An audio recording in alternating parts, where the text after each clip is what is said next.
साईं राम श्री साईं सच्चरित्र अध्याय 12। नासिक के मूले शास्त्री ज्योतिषी। नासिक के एक कर्मनिष्ठ अग्निहोत्र ब्राह्मण थे जिनका नाम मूले शास्त्री था। इन्होंने 6 शास्त्रों का अध्ययन किया था और ज्योतिष तथा सामुद्रिक शास्त्र में भी पारंगत थे। वे एक बार नागपुर के प्रसिद्ध करोड़पति श्री बापू साहेब बूटी से भेंट करने के बाद अन्य सज्जनों के साथ बाबा के दर्शन करने मस्जिद में गए। बाबा ने फल बेचने वाले से अनेक प्रकार के फल और अन्य पदार्थ खरीदे और मस्जिद में उपस्थित लोगों में उनको वितरित कर दिया। बाबा आम को इतनी चतुराई से चारों ओर से दबा देते थे कि चूसते ही संपूर्ण रस मुंह में आ जाता तथा गुठली और छिलका तुरंत फेंक दिया जा सकता था। बाबा ने केले छिलकर भक्तों में बांट दिए और उनके छिलके अपने लिए रख लिए। हस्तरेखा विशारद होने के नाते मूले शास्त्री ने बाबा के हाथ का परीक्षण करने की प्रार्थना की, परंतु बाबा ने उनकी प्रार्थना पर कोई ध्यान न देकर उन्हें 4 केले दिए। इसके बाद सब लोग वाड़े को लौट आए। अब मूले शास्त्री ने स्नान किया और पवित्र वस्त्र धारण कर अग्निहोत्र आदि में जुट गए। बाबा भी अपने नियमानुसार लैंडी को रवाना हो गए। जाते जाते उन्होंने कहा कि कुछ गेरू लाना, आज भगवा वस्त्र रंगेंगे। बाबा के शब्दों का अभिप्राय किसी की समझ में न आया। कुछ समय के बाद बाबा लौटे। अब मध्याह्न बेला की आरती की तैयारियां प्रारंभ हो गई थी। बापू साहेब जोग ने मूले से आरती में साथ करने के लिए पूछा। उन्होंने उत्तर दिया कि वे संध्या समय बाबा के दर्शनों को जाएंगे। तब जोग अकेले ही चले गए। बाबा के आसन ग्रहण करते ही भक्त लोगों ने उनकी पूजा की। अब आरती प्रारंभ हो गई। बाबा ने कहा, उस नए ब्राह्मण से कुछ दक्षिणा लाओ। बूटी स्वयं दक्षिणा लेने को गए और उन्होंने बाबा का संदेश मूले शास्त्री को सुनाया। वे बुरी तरह घबरा गए। वे सोचने लगे कि मैं तो एक अग्निहोत्र ब्राह्मण हूँ, फिर मुझे दक्षिणा देना क्या उचित है। माना कि बाबा महान संत हैं, परंतु मैं तो उनका शिष्य नहीं हूँ। फिर भी उन्होंने सोचा कि जब बाबा सरीखे महान संत दक्षिणा मांग रहे हैं और बूटी सरीखे एक करोड़पति लेने को आए हैं, तो वे अवहेलना कैसे कर सकते हैं। इसलिए वे अपने कृत्य को अधूरा ही छोड़कर तुरंत बूटी के साथ मस्जिद को गए। वे अपने को शुद्ध और पवित्र तथा मस्जिद को अपवित्र जानकर कुछ अंतर में खड़े हो गए और दूर से ही हाथ जोड़कर उन्होंने बाबा के ऊपर पुष्प फेंके। एकाएक उन्होंने देखा कि बाबा के आसन पर उनके कैलाशवासी गुरु गोलप स्वामी विराजमान हैं। अपने गुरु को वहां देखकर उन्हें महान आश्चर्य हुआ। कहीं यह स्वप्न तो नहीं है? नहीं नहीं, यह स्वप्न नहीं है। मैं पूर्ण जागृत हूँ। परंतु जागृत होते हुए भी मेरे गुरु महाराज यहाँ कैसे आ पहुँचे? कुछ समय तक उनके मुंह से एक भी शब्द न निकला।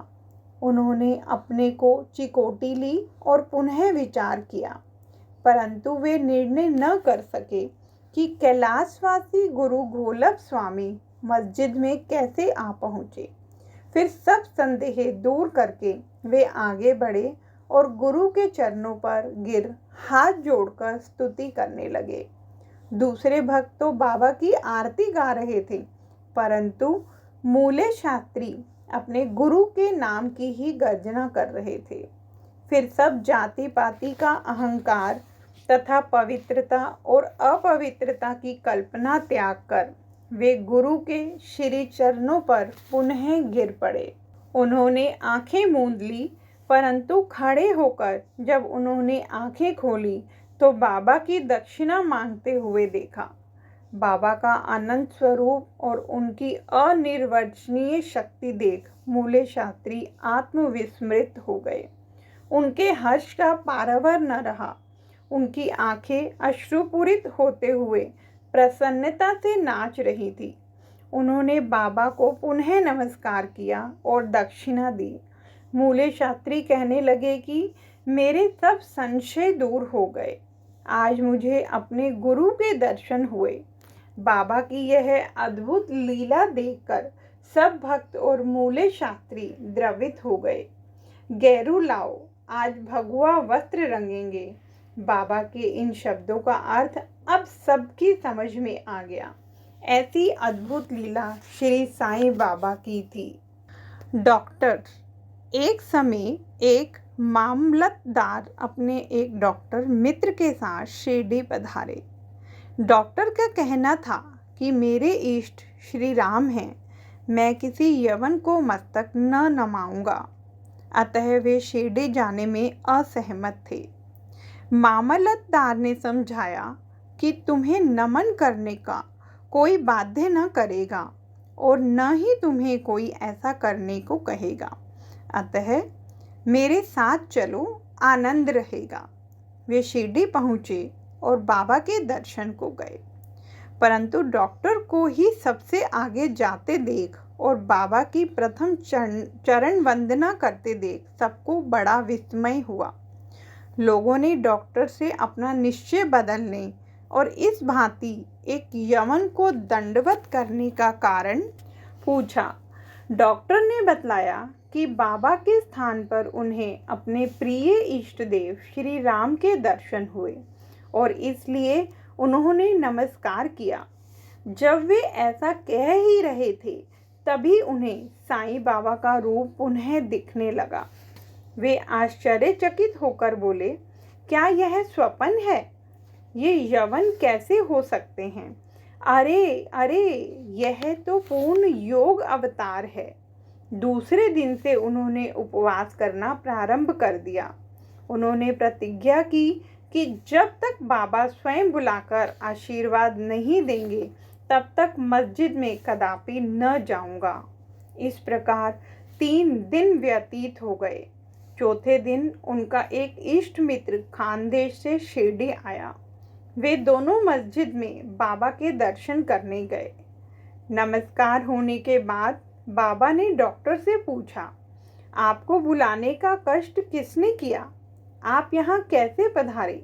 यह प्रश्न सुनकर डॉक्टर द्रवित हो गए और उसी रात्रि को बाबा ने उन पर कृपा की।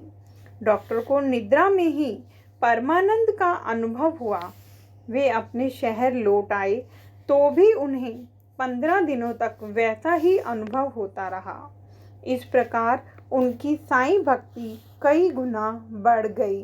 उपर्युक्त कथाओं की शिक्षा विशेषतः मूले शास्त्री की यही है कि हमें अपने गुरु में दृढ़ विश्वास होना चाहिए। जय साईं राम।